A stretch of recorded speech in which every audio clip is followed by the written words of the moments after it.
in ka badan 540 arday ayaa ka qalin jabiyay jaamacadda Alfa ee magaalada Hargeysa.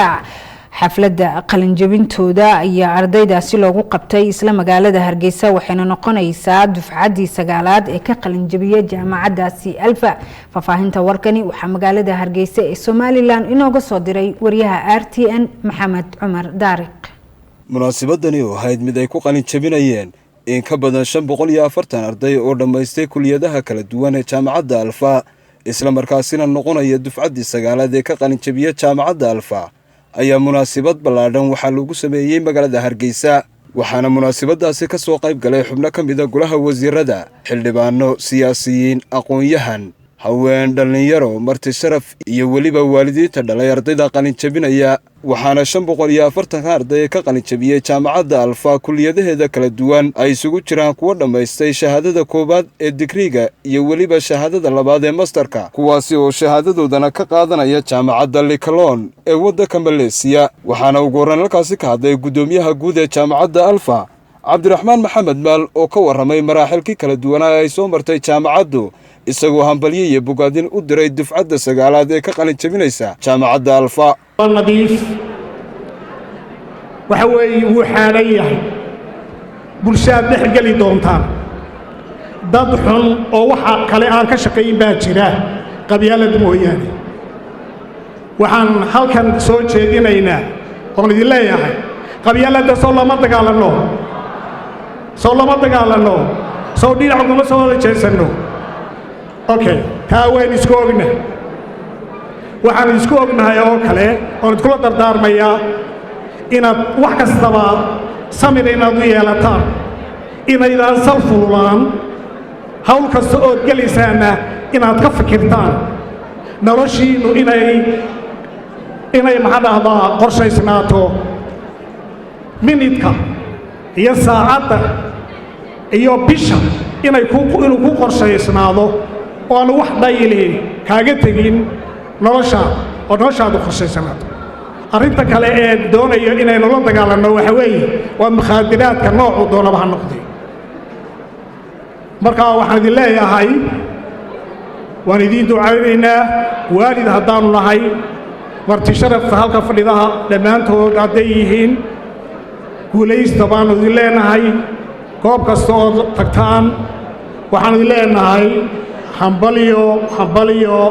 geestooda iyaguna waxaa halkaasi ka hadlay mas-uuliyiin kala duwan oo ka socday xisbiyadda mucaaridka ee waddani, ucud iyo weliba xisbiga talada dalka haya ee kulmiye oo ka soo qayb galay munaasabadda dufcadda 9aad ee ay ku qalin jabinayaan ardayda ka baxday jaamacadda Alfa, kuwaasi oo hadallo dardaaran iyo duca isugu jira u soo jeediyey ardayda maanta qalin jabinaysa. waxaan inoo rajaynayaa guul iyo gobonnimo. maanta uma iman inaan mikrofoonka aan ka hadlo, balse waxaan u imid inaan idin dhegaysanno oon idin tixgelinno oon idin soo dhowayno. intaas waxaan kaloo aad ugu mahadnaqayaa maamulka jaamacadda Alfa, khaasatan macallimiinta. anuu macallin baa soo ahaa, waan ogahay broseska iyo dhibaatada ay leedahay macallimadu iyo in arday wax la baraa ma sahlana. waxaan kaloo aad ugu mahadnaqayaa hooyooyinka ardayda halkaa fadhida ee maanta qalin jabisay soo barbaarisay ilaa markii laga bilaabo ay macaamadda lagu daray. waxaan leeyahay hooyooyinka ha loo mahadnaqo. kuwa halkaa ina gaadhsiiyey dhammaanteen waa hooye weeyaan.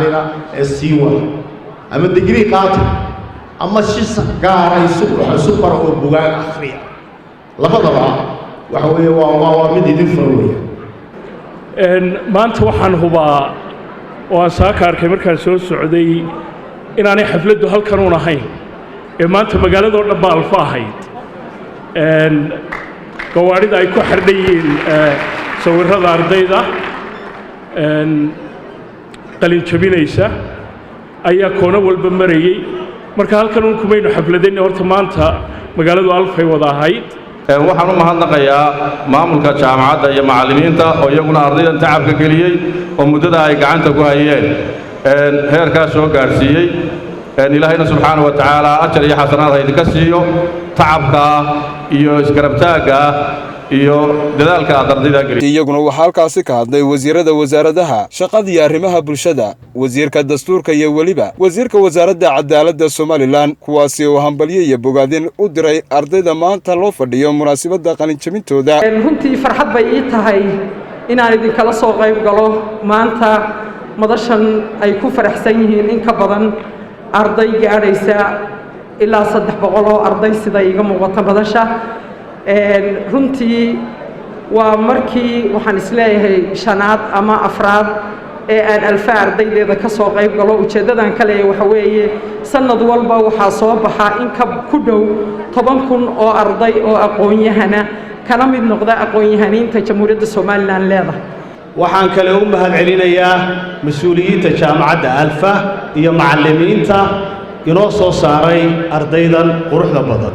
waxaan kale iyagana aad iyo aad ugu mahadcelinayaa waalidiinta sharafta badan soo koriyey ku soo tabcay ardaydan maanta qalin jabinaysa. jazaakallaahu khayr ayaan leeyahay. barakaatu dhammaanteen waxa farxad inoo ah inaynu maanta kala soo qayb galno ubadkeennii oo geedi socodkii dheeraa ee nolosha maanta ku soo gebagabeeyey aqoontii hore ee digriigii inay maanta halkan ay ku soo dhammaato. ilaahay baynu ugu mahad celinaynaa. waxaynu kale u mahad celinaynaa dhammaanba waalidiintii iyo macallimiintii iyo mas-uuliyiintii jaamacadda ee iyaguna intii ku beegnay doorkooda soo qaatay ee maanta halkan ugu dambeyntii isaguna waxaa munaasabadaasi soo xidhay wasiir ku-xigeenka wasaaradda waxbarashada iyo tacliinta sare ee Somaliland oo ardayda maanta qalin jabisay halkaasi uga diray hadallo isugu jiray duco iyo dardaaran, isla markaasina ardaydii kaalmaha hore ka galay kulliyadaha kala duwan ee jaamacadda alfa halkaasi ku guddoonsiiyey shahaadooyinkii. tacliinta wada oo waxbarta oo kordhiya ta kale hal abuurna yeesha habaabuur oo isku taga oo gurbiya noqdo gidaara fadhiisanina. wadanninimaduna qalbigiinna ha buuxiso maxamed cumar daariq RTN Hargeysa.